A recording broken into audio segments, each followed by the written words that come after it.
This is a report on a trip to the big desert and surrounds by two convoys over the King's birthday weekend. My name is Justin Burney. 19 vehicles across two convoys met in Rainbow where we had a bit of a briefing. One convoy then headed west into the desert while the other headed north. This report is for that convoy that headed north. We aired down on the side of Lake Albuquerque in the Whitefeld National Park. From there we hit the sand almost straight away and went around the outskirts of the lake and then found ourselves a nice sand dune to play on. Here you can see Murray Jones giving a bit of a crack in his County 110. Unfortunately, we heard a big loud bang. Our first thought was that he'd done a pinion on his front diff. So we pulled his prop shaft from the front and we put on some freewheeling hubs where we'd machined out the splines and we tried to get him on the way. Unfortunately, we worked out it was something much more serious and something in his transfer case, so we ended up having to tow him out to ERP. After negotiations with the LROCV, he was safe and sound and we headed north back into Whitefeld National Park. By this time it was starting to get a little bit late, so we made our way up the north-south track up to the top towards Moona Track, where we found our camp for the night. Thanks to Craig Black's son Stuart, we had a beautiful big fire and we settled in for the night. The next morning, Saturday morning, we were up nice and early and headed ourselves across to Snowdrift for a nice look-see.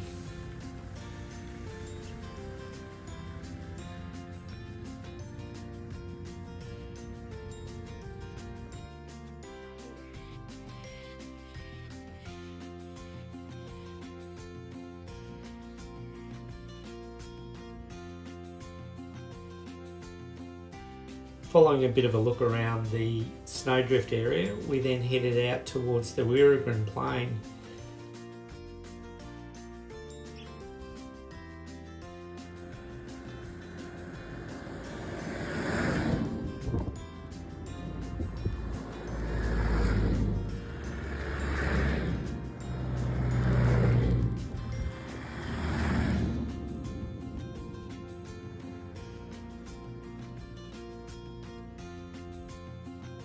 On the other side of the Wirragrin Plain, we went up and had a look at O'Sullivan's Lookout, where you could look right across the Whitefeld National Park.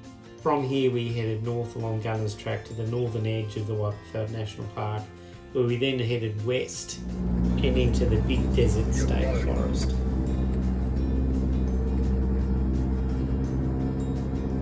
Knowing that we would be catching up with the other convoy that night, we stopped along the way and grabbed a bit of firewood, including these fantastic mallee roots.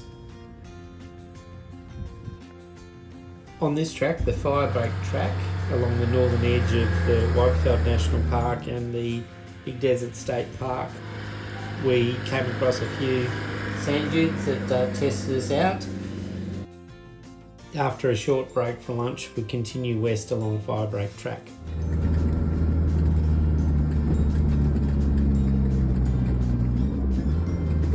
As you can see here, I don't quite get up this one. We then head southwest deeper into the Big Desert State Park towards the Big Dune, as you can see in the distance on this track.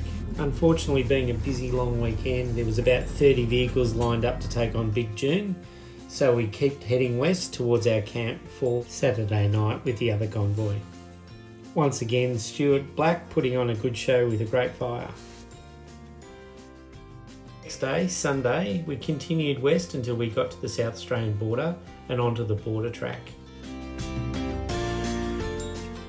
After sorting out our permits, we headed south along the border track, coming in behind several other convoys that were really struggling with overinflated tyres. Here we are making our way down the border track at the Hensley Trig Point. It was at this point that we ran into a Range Rover Club trip, which also included Max and Anne Ritter. Of course, we had to get a selfie on the Trig Point lookout tower. Further south, we got to some of the big dunes around Mount Little Doughboy, where we ran into a whole series of convoys that were really struggling to get up there. We ended up having lunch here, but everybody made it up quite nicely. I had a bit of a struggle where I had to get my max tracks out. And as you can see here, so did one of our new club members, Clinton. It was then south to our campsite for the night at Red Bluff, where unfortunately we had a little bit of rain. Not to worry, we put a bit of canvas up and settled in for the night. The next day, Monday morning, we were up bright and early and off again. South of Redcliffe, there's a couple of really nice dunes that were the last on our trip. We obviously thoroughly enjoyed those and then continued on across some pretty open land towards the highway. It was here that we aired up, said our goodbyes and set off for the 5 or 6 hour trip home. Thanks for watching.